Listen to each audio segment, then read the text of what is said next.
Hello and welcome to Kilted Swede. In Sweden, there are many days where you celebrate food. An item of food or a dish or something tasty or not to eat on this very special day, and other days, but just on this one special day, you should eat this one thing. It's a bit of a weird concept to me even today, but it's just something that Swedes do. So here goes. I have split them up into months to make them a bit more bite-size, a bit more manageable. Bite-size, good one. Let's start with January. On the 1st of January we have Pizza Day. Now some of these are international, or for the whole world, and I will say if I am aware of that, as is the case, for example, with this first one. International Pizza Day. Pizzadagen in Sweden. 1st of January. Moving on to the 12th of January, we have Marzipanens dag. Marzipanens, Marzipan Day.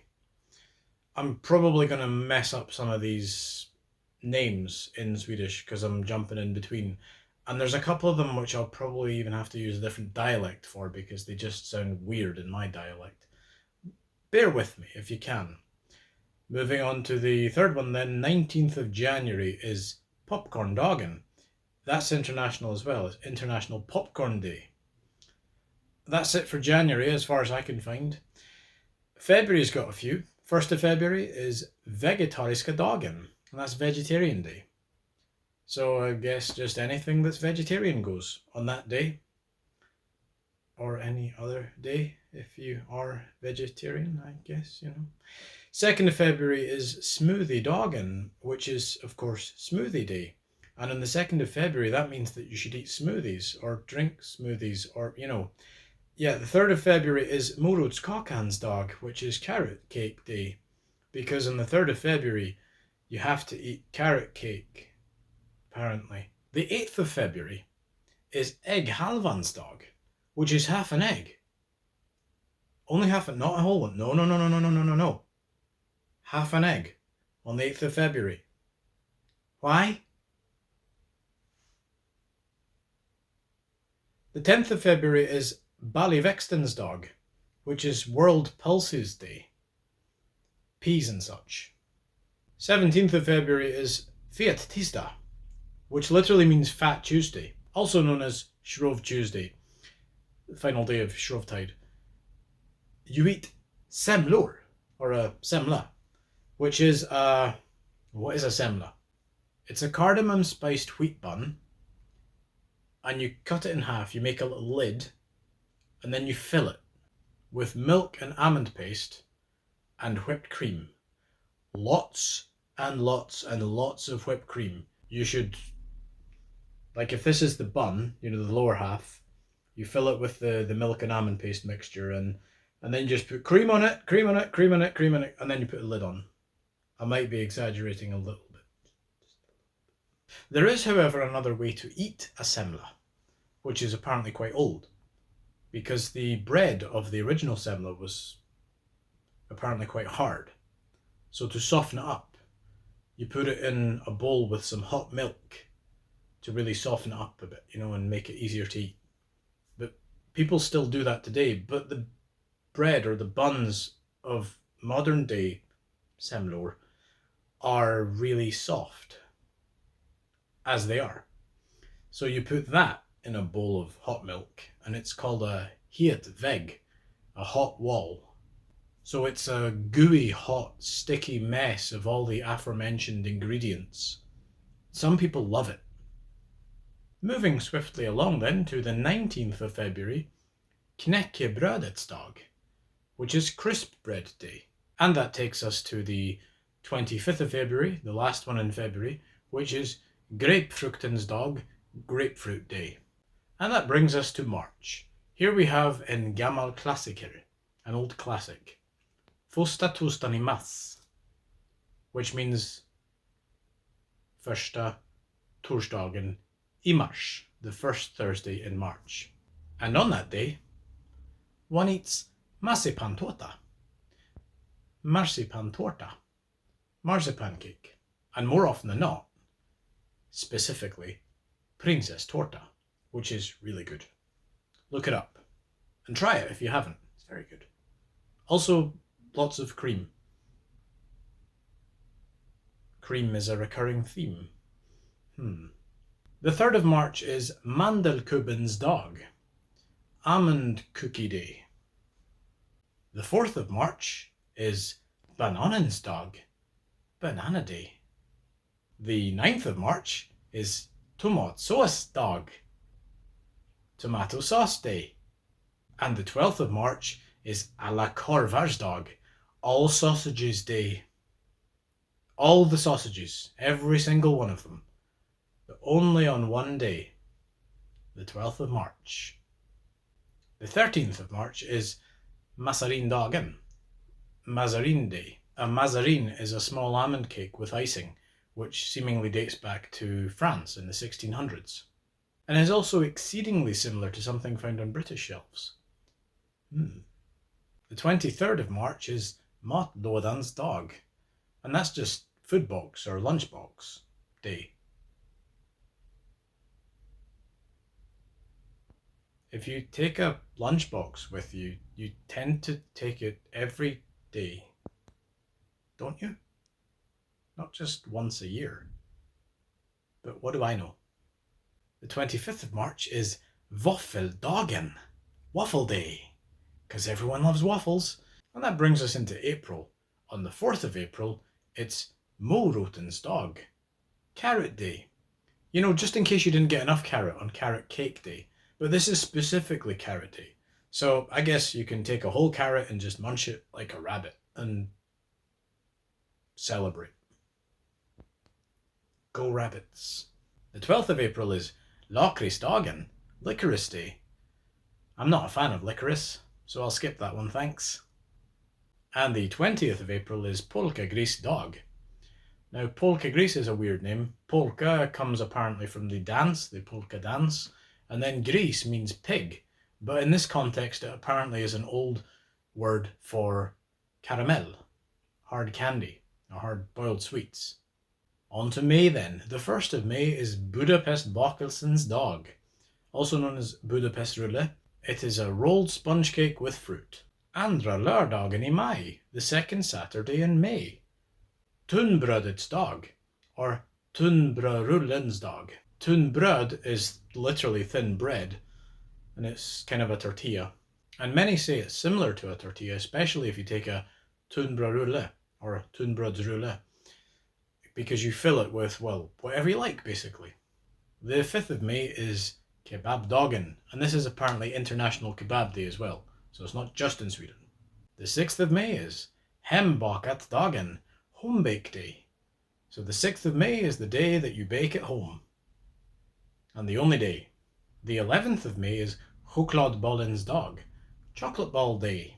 Now these Swedish chocolate balls, they consist of oatmeal, sugar, cocoa, vanilla sugar, butter, and sometimes coffee. On to the 15th of May, Kardemummabullensdag.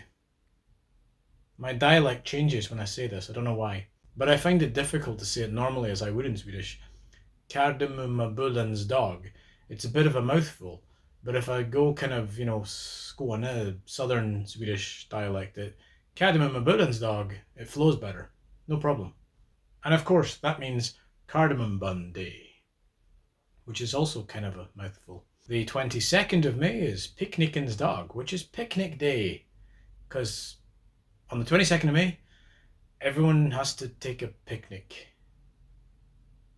The 27th of May is a double. First, we have Ostensdag, which is cheese day. Cheese! Because we all like cheese, don't we? But on the 27th of May, we have to eat cheese. And muffins, because it's Muffinsdag on the 27th of May as well. So, yeah, cheese and muffins. Together or separately, I don't know. They're separate days on the same date, so I don't really know how that works. Maybe you have breakfast. Have a breakfast of cheese. Cheese and crackers, perhaps. Mind you, then it would be Cracker Day. It's just cheese day, so you can only have cheese. But many different cheeses in the morning for breakfast. I'm just guessing here. I'm just winging it. And then for lunch and or dinner. The muffins. Or maybe a mixture. The 28th of May is Dagen, which is Burger Day. And into June then. The first Friday in June is Dagen, International Donut Day. Well, I guess everyone needs donuts. And the 1st of June is Mjölkensdag, which is World Milk Day. So on the 1st of June, all over the world, everyone needs to drink milk. Well, you know, if you're going to milk it, you might as well do it worldwide. The 6th of June is Vegetariska's Dag, which is New Potatoes Day. Of course it is. Why wouldn't it be? And the 18th of June is Picknickens Dag, again, because now it's International Picnic Day. Now everybody can take part. And this is another double, because we've got another one for the 18th of June. It's Sushi Day. Of course it is. Why wouldn't it be? Well, it is International Sushi Day after all. The 26th of June is Chokladbollensdag, Dag, Chocolate Pudding Day. I could only find 2 for July. The first one's on the 23rd. It's Varmkorvens Dag, which is Hot Dog Day. And the 29th of July is Lasagnens Dag, Lasagna Day. On to August then. The 3rd of August is Vattenmelons Dag, which is Watermelon Day. And the 6th of August is Världssinappsdagen, World Mustard Day, because everyone loves and needs mustard. The 8th of August is Kräftpremiären, which is Crayfish premiere. I don't think it's in a cinema, but crayfish does seem to be really important. And the 9th of August is Rulltårtans Dag, which is Rolled Cake Day, or a Swiss roll as we would call it in English. The 15th of August, oh dear, Surströmmingspremiere. Now if you haven't heard of surströmming, it's fermented herring. I almost said something else in the middle there because it's really smelly. It's one of the smelliest things on the planet. I think it's safe to say that. If you look at the tin, it's actually swelled up. The metal tin it's in, it's like buckled because of the pressure, because of the gases in there. You're not allowed to take it on a plane because I think it's classed as an explosive. You know, the pressures inside could make it pop. And you really don't want it popping.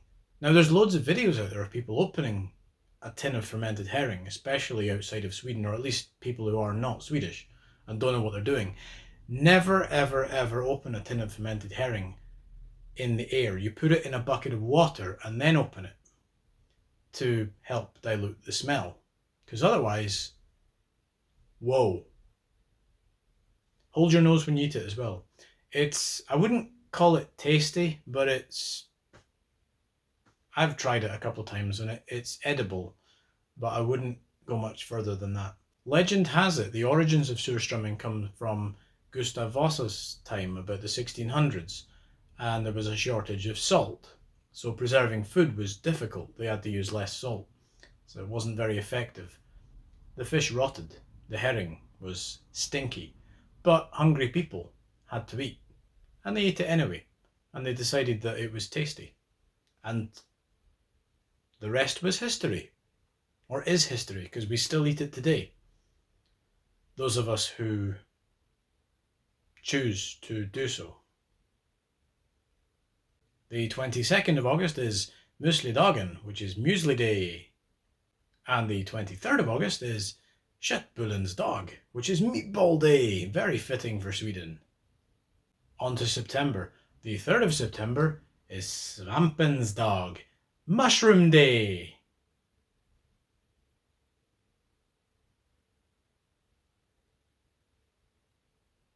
The 7th of September is Ostronetsdag, Oyster Day. And the 11th of September is Kebabens Dag, Kebab Day, again. The 15th of September is Brunchens Dag, Brunch Day.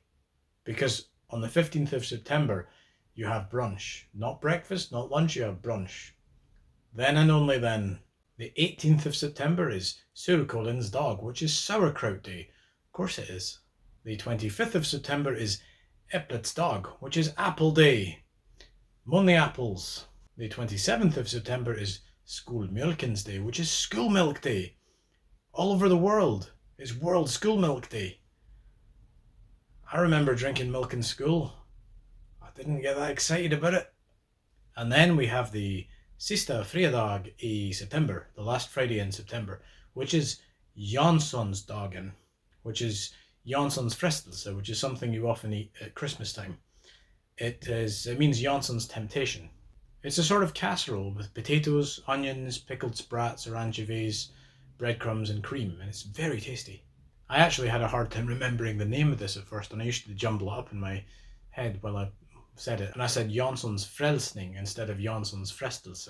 So it should be frestelse, which means temptation, but I said frälsning, which means salvation. So I called it Janssons salvation. It became a bit of a running joke, but I know the difference now. Rolling into October then. Första söndag i October, the first Sunday in October. Gräddtårtans dag, which is cream cake day. Don't forget. The 4th of October is Kanelbullensdag, which is cinnamon bun day. The 10th of October is Grapefruktens, which is World Porridge Day. So again, worldwide, everyone eats porridge on the 10th of October. And of course, where I come from, porridge is very popular to eat for breakfast, so I'm more than happy that it's the same here. The 13th of October, this is a good one. Ägghalvans, Egg Day. Not to be confused with Ägghalvans dag. This is a whole egg this time. Double the excitement.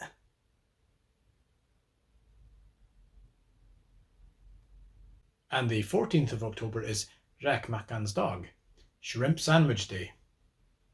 Den dagen glider man väl igenom, va? That's a day you glide through, because there's a saying in Swedish, att glida på en räkmacka, eller åka på en räkmacka, to travel or slide on a shrimp sandwich. It means you've got things a little bit too easy. And I guess you could say you work off the sweat of other people's backs.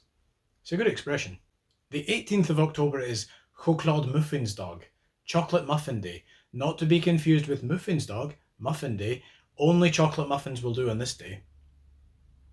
The 19th of October is Greenkorvens dag. And what is a green korv? Well, it's not green the colour, it's green with a Y. Gryn. Green korv. And it's a pork and whole grain sausage. And on the 19th of October, Swedes love to yummy down on pork whole grain sausages. The 25th of October is Pizzadagen, which is World Pasta Day.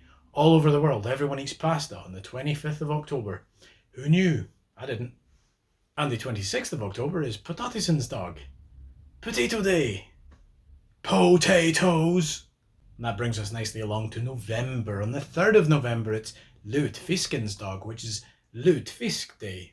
Now, lutfisk is, I couldn't find a direct translation for the name. It's a dried white fish, usually cod. So it's a dish more than an actual fish. But you usually use white fish, and it's very dry. It's quite tasty. The 7th of November is Kladdkakans dag, which is Sticky Chocolate Cake Day. The 10th of November is Mortens afton, which is Martin Luther Day. And you eat Mortens gås, which is Martin's goose.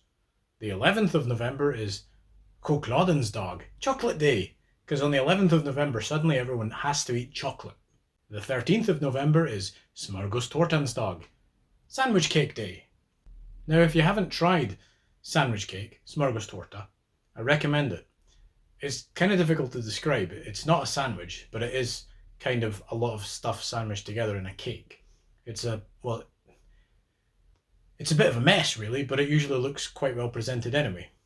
And you usually get ones that are kind of meat focused with hams and such on them, or fish with a lot of salmon and prawns and other seafood. But they're very filling and very tasty, so I recommend trying them if you haven't had the chance yet. Or you could just wait till the 13th of November. The 14th of November is Morotskakans dag, which is literally Cheesecake Day. But it's not cheesecake as we know it. It's an eggy, crustless cake with cottage cheese, ground almonds, and lemon zest, usually served with whipped cream and jam. I would say it's okay. Maybe a little overrated. The 16th of November is Mångkulturella matdagen. So the Many-Cultured Food Day, or the International Multicultural Food Day, which seems to actually be called the International Day of Tolerance. The 17th of November is Baljväxtens dag. Now what is a Bakelsen? It's a vanilla slice. And in Sweden, a vanilla slice is apparently eaten in honour of Napoleon, or something. The 21st of November is Raggmunkens dag, Ragmunk Day. Ragmunk is fried potato pancakes and pork with jam, lingonberry jam, lingonsylt. I have a story about Ragmunk I like to tell. I worked in a kitchen a few years ago, one of my first jobs in Sweden, and Ragmunk was on the menu, and it was quite popular. One day these three guys came in, unbeknownst to me they were all brothers, and one guy did the orders. He said 3 Ragmunk knapper stekt. Now knaprig means crispy, and then stekt is fried, so fried until they're crispy. I didn't know this because I didn't know the word, I didn't know what it meant, so I asked him, sorry, what does that mean? I said it in Swedish. And I just explained to him that my Swedish isn't very good, because I think he repeated himself about 3 or 4 times before I just admitted, look, Swedish is my second language, I'm not that great, I don't know what knapperstekt means. And then he said, oh, where are you from? I said Scotland, and his face lit up because he loved Scotland and he started talking about whiskey and all sorts. But then he explained to me, crispy, we want it crispy. So, I learned something that day. You learn something new every day. And I cooked the Ragmunk really nice and crispy and served it to them, and they were delighted with it. They even came back on multiple occasions through the summer and always asked for me when I was in the kitchen and wanted their Ragmunk knapperstekt. And they said I was really good at it. But it's a fantastic feeling when you can actually make food for someone and they appreciate it that much. I mean, ultimately I just gave them what they wanted, but they seemed to really appreciate it, so. And moving along to the 22nd of November then. Wienerbrödets dag. Vienna Bread Day. Or as we call it, Danish Pastry Day. Well, we don't call it Danish Pastry Day, we just call it a Danish pastry. We don't need a special day for it. But it's apparently not Danish. It seems to come from Vienna. So, there you go. And the 30th of November is Kåldolmens dag. Now, kåldolme is a cabbage roll, so it's cabbage roll day. And it's cooked cabbage leaves wrapped around a variety of fillings, basically. So that brings us along to December, which is the last month, of course, and there's only 3 here. The 9th of December is Pepparkakans dag, which is gingerbread day. They don't call it ingefärakaka, they call it pepparkaka. Don't know why, they just do. And the 18th of December is Kakans dag, which is cake or cookie day. And the last one is 21st of December, Skumtomtens dag. Now a skumtomte, well, skum is like foam, and tomte is Santa, so it's Foam Santa Day. It's a sickly sweet marshmallow Santa thing. Usually they're like pink and white coloured. I don't really know how to explain it, but it is marshmallow-like, but maybe not exactly. It's a really soft, sickly sweet that I just do not like. I didn't even like that kind of sweet as a kid. I really don't like them. But a lot of people love them and say they're really addictive as well. You can't just take one, you open the box, you just have to keep eating them. I would say that's a bad sign, but what do I know? I don't even like them. So that's the end of the list. That's all the food days that I could find in Sweden. I'm sure there are at least twice as many, or maybe even 3 times as many, because in Sweden you have to have special days where you eat special things. It all needs to be decided for you by someone else or something. I don't know. I find the whole thing quite bizarre, kind of funny. I do find it amusing, and I don't make a concerned effort to eat these things on these days. Some of them you can't avoid, like Fettisdag with the semlor. It's huge, they're everywhere, and it's more than a day. I mean, semlor are everywhere for about 2 months, either side of Fettisdag. It's become very commercialized on a lot of these days, but it's a big thing. I mean, it seems lighthearted on the surface, but it's a huge industry. People really cash in and go all in for these things, and love them or hate them, they're here to stay. Anyway, thanks for listening, and we've just missed Polkagrisensdag, unfortunately, but very soon we'll be into the 1st of May, and then it'll be Budapestbakelsens Day. So you can just hold on a little longer, and then you can eat your Budapest roll. Bye for now.